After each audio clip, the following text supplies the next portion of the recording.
Right now, at this very moment, millions of men are locked inside psychologically abusive relationships without the faintest awareness that they are being harmed. They believe they are doing the right thing, being loyal partners, responsible husbands, decent, honorable men. But beneath that belief, something far darker is unfolding. They are being subjected to a form of violence so quiet, so methodical, and so carefully disguised that by the time recognition finally arrives, the damage is already irreversible.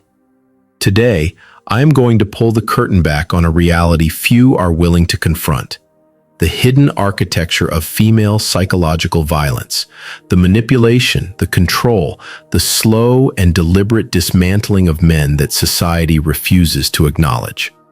From childhood, we are conditioned to believe one simple narrative: men are the aggressors, women are the victims, always, without exception. But what if that story is incomplete? What if women engage in relationship violence at rates equal to men, only through methods far more difficult to detect? Men use force, women use psychology. Men leave marks on skin, women leave fractures in identity. One is visible and criminalized, the other is invisible and socially protected. A woman can erode your sense of self for decades, strip you of dignity, autonomy, and sanity, and not a single person will intervene, believe you, or even acknowledge that harm is taking place. What I am about to share is not theory. These are real cases, and they are chilling. These men are not weak. They are not incompetent. They are not failures. They are high-functioning, capable, accomplished men who were slowly and systematically dismantled by experts in psychological warfare. And the most disturbing part is this: it almost always begins exactly the way your relationship began: warmth, affection, admiration, tenderness. That is the bait. Let me tell you about an executive I once consulted with. 60 years old, built a thriving company from the ground up, raised children, provided, protected, sacrificed. He believed he had done everything right. His wife has not spoken to him in 3 years. Not a sentence, not a question, not a glance. They live under the same roof, sleep in the same bed, yet she behaves as if he does not exist. He leaves his bedroom only when she goes to work. He purchases his food separately, eats alone, moves through the home like a shadow. A man rendered invisible inside the very life he built with his own hands. It did not start this way. It never does. It began with concern. She didn't like his friends. They're a bad influence. They disrespect me. It's them or me. And wanting to be a good husband, he chose her. Then came his hobbies. Fishing was childish. Golf was irresponsible, a waste of money. You should be focused on family. So he surrendered those too. Then came his blood. Your brother is toxic. Your mother doesn't support us. We need boundaries. And before he realized what was happening, every source of connection, identity, and support had been severed. She was all he had left. Once the isolation was complete, the performance ended. The affection evaporated. The cruelty became routine. And here is the most brutal detail of all. The house is in her name.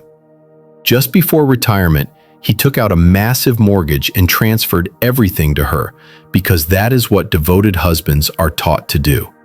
Now he is trapped. If he leaves, he is homeless at 60. If he stays, he decays slowly from the inside. He has not had sex in over a decade. He has not had a real conversation in 3 years. A man who built an empire cannot even eat dinner in his own kitchen. This is what men fail to understand about female psychological violence. It is engineered to be undetectable. When a man strikes a woman, the injury is obvious. When a woman dismantles a man psychologically, there is nothing to photograph. She appears virtuous while you appear unstable. She performs victimhood while acting as predator. She weeps in public while tormenting you in private. And the moment you react, the moment your voice rises, the moment frustration leaks out, the narrative snaps into place. Now you are the abuser, and she has just proven it. Let me show you the weapons they use, because once you recognize them, you can never unsee them. The first is guilt manipulation. Every dissatisfaction becomes your responsibility. She's unhappy because you're inadequate. She's bored because you're dull. She cheats because you drove her there. You find yourself endlessly apologizing for offenses you never committed, repairing damage that exists only in her imagination, paying emotional debts that were never yours to incur. I once worked with a programmer, brilliant, disciplined, financially successful. His wife had convinced him that he was a sex addict who required therapy. His crime? Wanting intimacy more than once a month. She framed his normal biological drive as pathology. You're obsessed. You objectify me. You need professional help.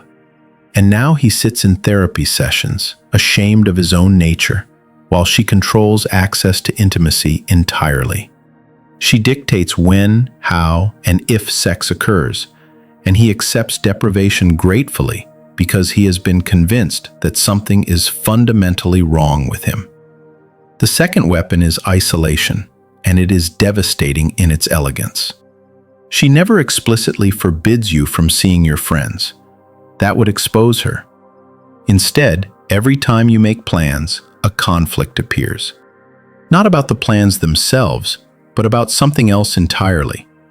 The dishes you forgot last week, the tone you used 2 months ago, a comment you made that she suddenly remembers. The timing is never accidental. You arrive late, distracted, emotionally drained, or you cancel altogether. Over time, your friends stop calling. They assume you're controlled, weak, gone.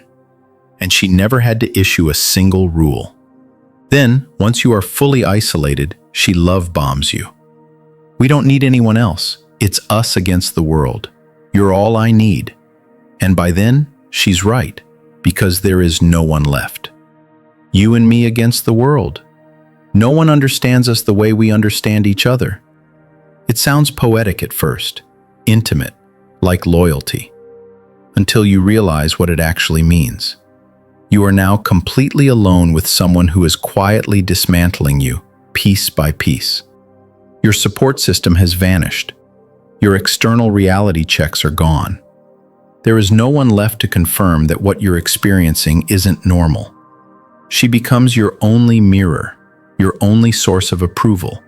And once that monopoly is established, she weaponizes it. Validation becomes conditional. Affection becomes leverage.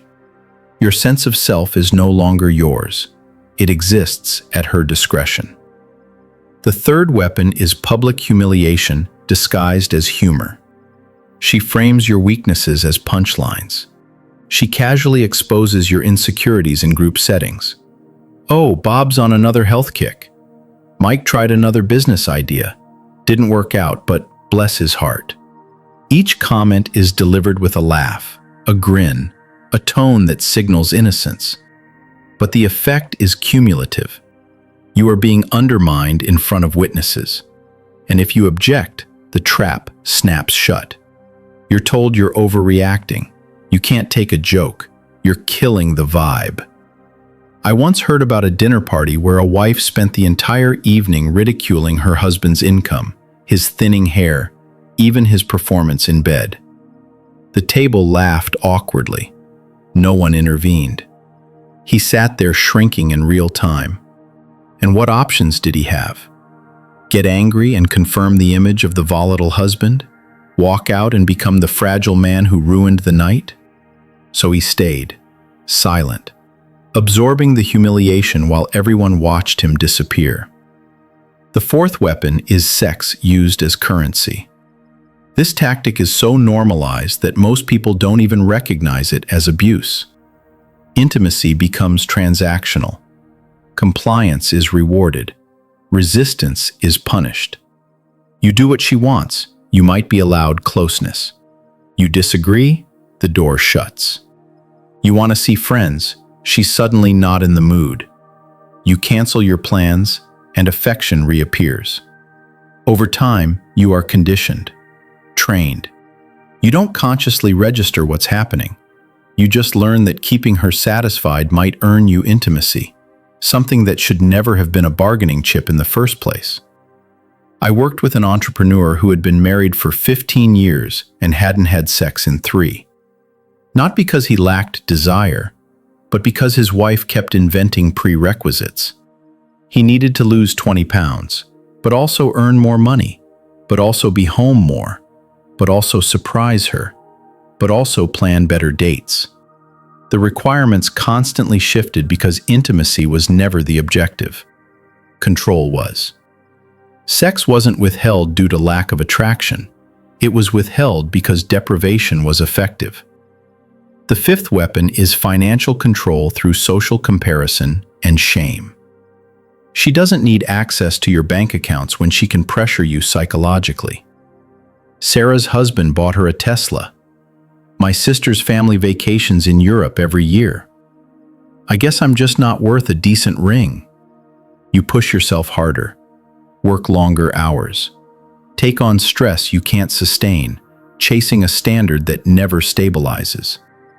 And if you fail to provide the lifestyle she demands, you're inadequate as a man. But if you succeed by working non-stop, you're accused of neglect. Either way, you lose, because the game was never designed for you to win. The 6th weapon is the children. This is the nuclear deterrent. You'll never see them again. I'll tell them who you really are. They'll grow up knowing their father abandoned them. She understands the legal reality. Men rarely receive primary custody. She knows you will endure misery to remain close to your kids, and that knowledge grants her unlimited leverage. A contractor once told me his wife said it openly, "I can treat you however I want. If you leave, I get the house, the kids, and half your income for the next 15 years, so deal with it." And she wasn't wrong. The legal system was built to protect women from violent men. No one bothered to design safeguards for men trapped with psychologically abusive women. The system itself becomes another instrument of control. The 7th weapon is gaslighting, the deliberate erosion of your grip on reality. "I never said that. You're imagining things. You're too sensitive. That never happened." Slowly, relentlessly, your confidence in your own memory dissolves. Your perceptions become suspect. Your feelings feel illegitimate. She rewrites the past in real time, and because she's more articulate, more emotionally fluent, more persuasive, her version of events becomes dominant. That cruel comment last week never occurred. That promise she made, you misunderstood. That boundary you set, proof that you're controlling. Over time, every conflict ends the same way. You are the villain. And eventually, you accept it. Maybe you are too sensitive. Maybe you are controlling. Maybe you are the problem. The 8th weapon is emotional terrorism. She threatens to hurt herself if you leave. She collapses into panic attacks when you assert independence. She sobs uncontrollably when you attempt to enforce boundaries. Her emotional stability becomes your responsibility. You learn to walk on eggshells, hyper-aware that any disagreement could trigger another crisis.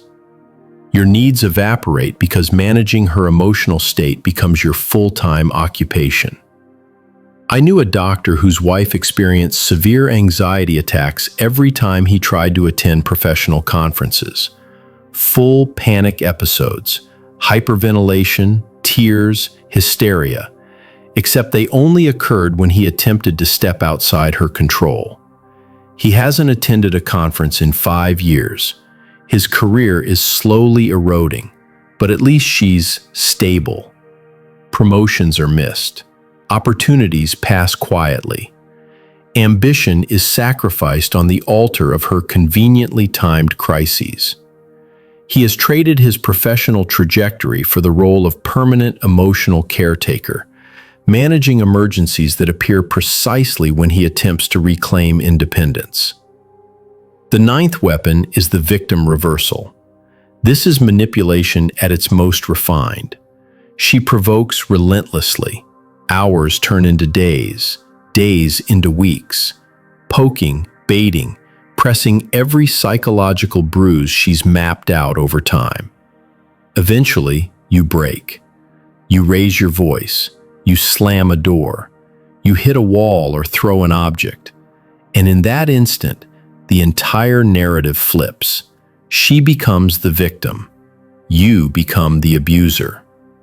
Every act of psychological aggression that led up to that moment evaporates, leaving only your reaction on display. She may document it. She may call the police. And when authority arrives, the outcome is already decided. They believe her. They always do.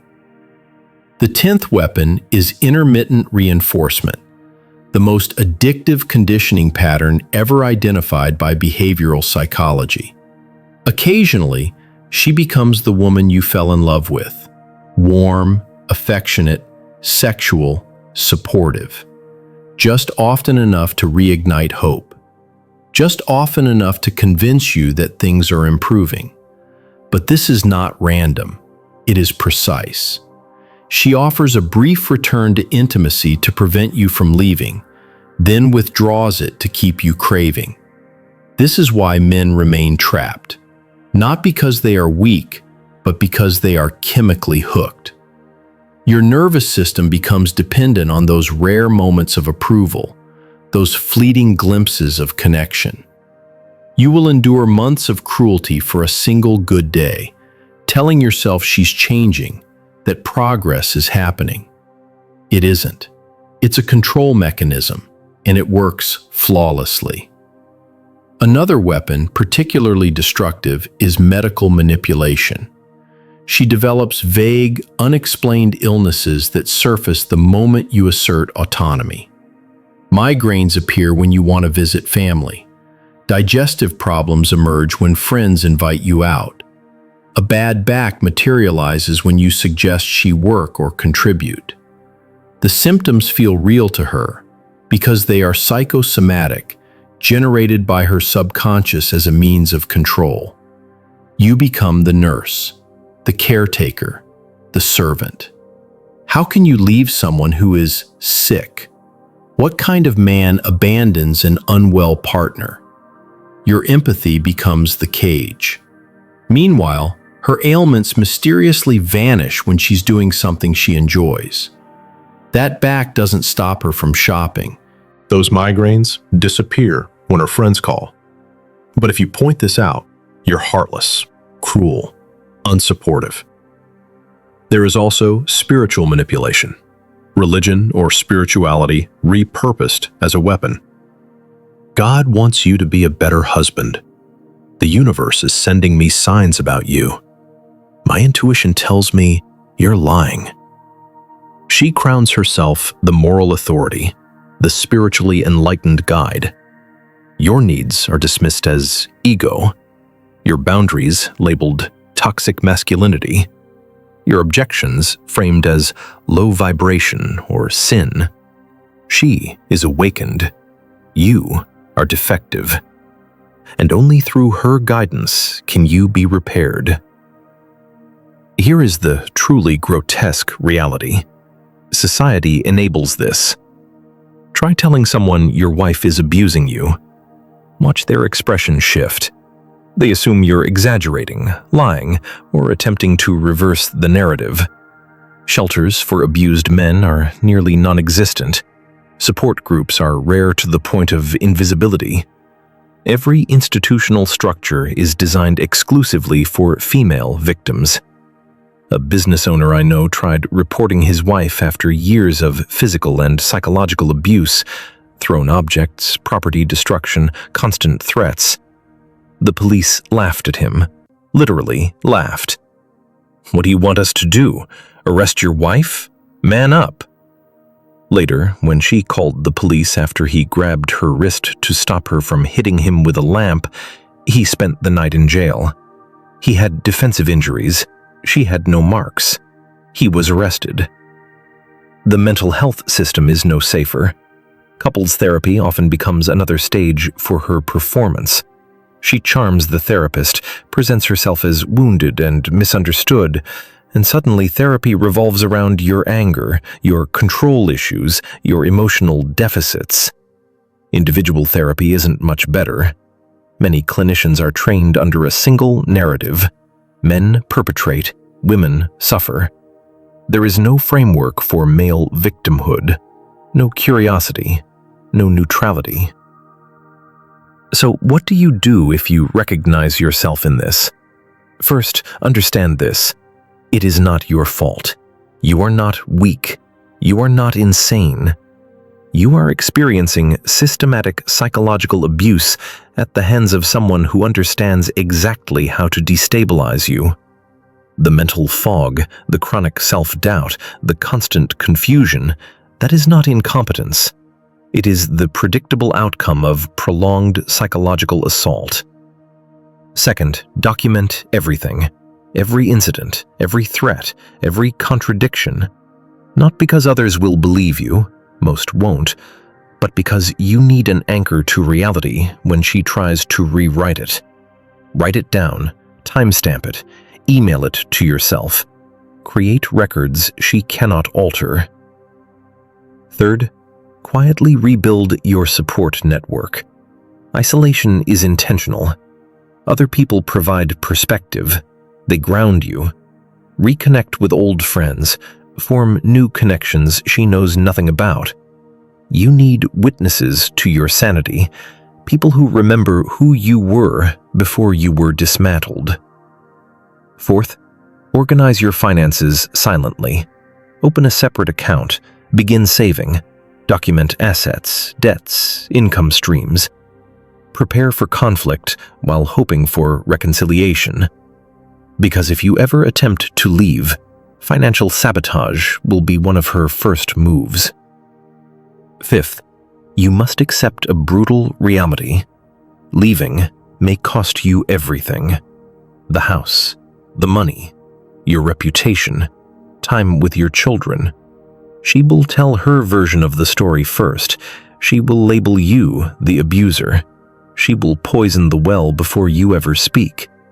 She will extract whatever the system allows her to take. But staying costs something far more valuable.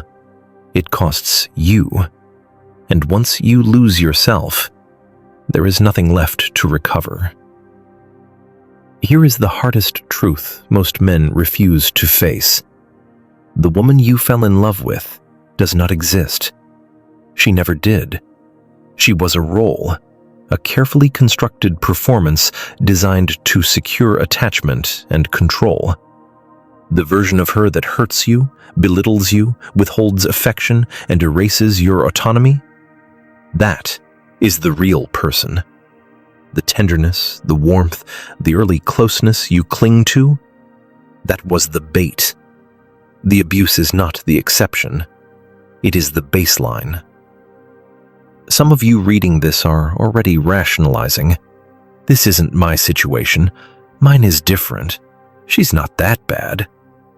That is what every abuse victim believes. That is what every man believes. Until he is 60 years old, hiding in his bedroom, waiting for his wife to leave the house so he can eat dinner without being punished for existing. Others are thinking, but I love her. Maybe I can fix this. You cannot repair someone who does not believe they are broken. In her mind, the relationship is functioning perfectly. She has control. You comply. You adapt. You sacrifice. And if you are miserable, that is simply evidence that you need to try harder, be more accommodating, more obedient, more useful. The only way to win this game is to stop playing it. But doing that requires something most men find unbearable: admitting you are in an abusive relationship with a woman. Your pride resists it. Your ego rejects it. Your need to appear strong traps you in weakness. Many men would rather slowly die than acknowledge victimhood. And that silence is exactly what keeps them enslaved. I know this is difficult to hear. I know it violates everything you were taught about relationships, about women, about masculinity. But it must be said plainly. Women are just as capable of cruelty as men. They simply deploy different tools.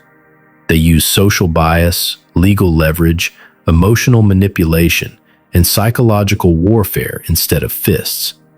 And the damage they cause is not lesser, it is often worse. Bruises fade. Psychological scars can last a lifetime. If you are in this situation, understand this: you are not alone. Millions of men are enduring the same quiet torment, convinced they are the only ones, convinced they deserve it, convinced it is their fault. It is not. You are not weak for trusting someone you loved. You are not stupid for missing the signs. You are the victim of sustained psychological abuse, and acknowledging that is not humiliation. It is the first step toward freedom. So here is the real question.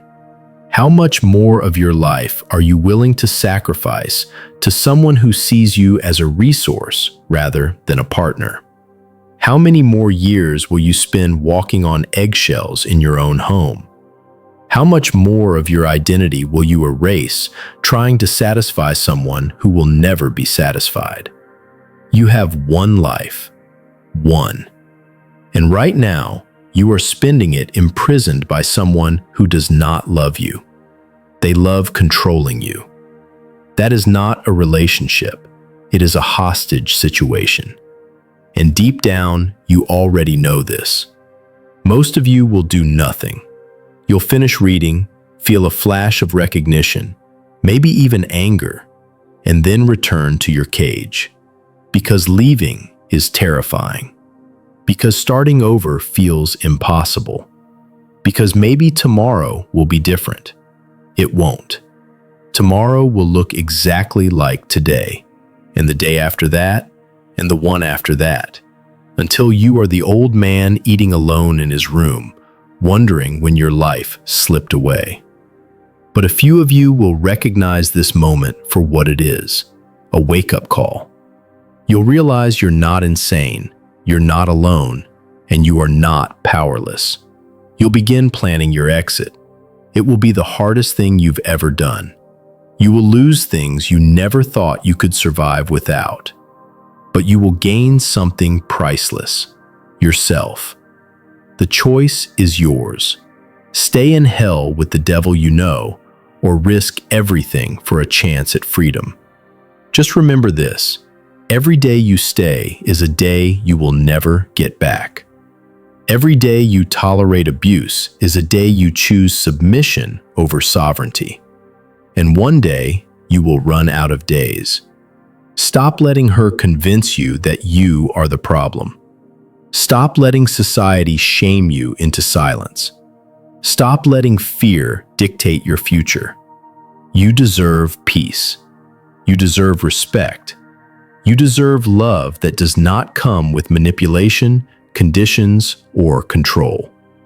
But you will never find it while remaining with someone who feeds on your suffering. The clock is ticking. Your life is moving forward without your consent, and she is counting on you being too afraid, too exhausted, too broken to leave. Prove her wrong. Thank you for watching.